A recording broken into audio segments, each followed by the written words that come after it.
ఒకప్పుడు వినిపించిన అనగనగా ఇప్పుడు చాలా తగ్గిపోయింది. ఒకప్పుడు మనకి కనిపించిన పొడుపు కథలు, నీతి కథలు ఇప్పుడు ఎక్కువగా కనిపించడం లేదు. ఆ మంచి కథలని మళ్ళీ వెలికి తీసి మీ ముందుకు తీసుకురావడమే మా ప్రయత్నం. పొడుపు కథలు చిన్న ప్రశ్నల రూపంలో మన తెలివిని పెంచుతాయి. వాటికి సమాధానం కనుగొనే ప్రయత్నంలో మనలో ఆలోచన, మెలకువ, పరిశీలన పెరుగుతాయి. నీతి కథలు చిన్న కథల ద్వారా మంచి పాఠాలు చెబుతాయి.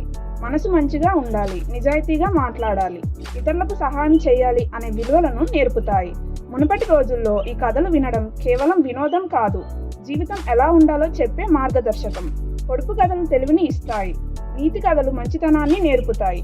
అందుకే ఇవి మన తెలుగు సాంప్రదాయంలో ఎంతో విలువైనవి.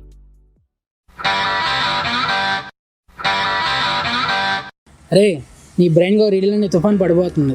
అయ్యో తుఫానా, నా దగ్గర అంబ్రెల్లా లేదు, ఇప్పుడు తడిచిపోతే ఎలా? సరే విను, కాలు లేవు, నడవను, కానీ ఇంట్లో తిరుగుతూ ఉంటాను. నేను ఎవరు? ఇది కూడా ఒక క్వశ్చన్ అయినారా? ఆన్సర్ ఫ్యాన్ రా.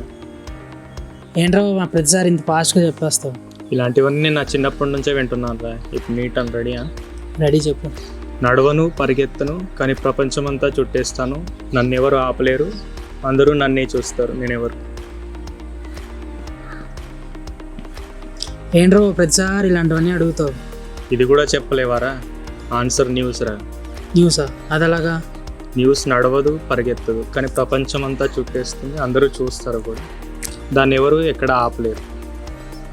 సరే సరే. ఇలాంటి మరిన్ని పొడుపు కథల కోసం లైక్ చేయండి, షేర్ చేయండి, సబ్స్క్రైబ్ చేయండి. Please do subscribe.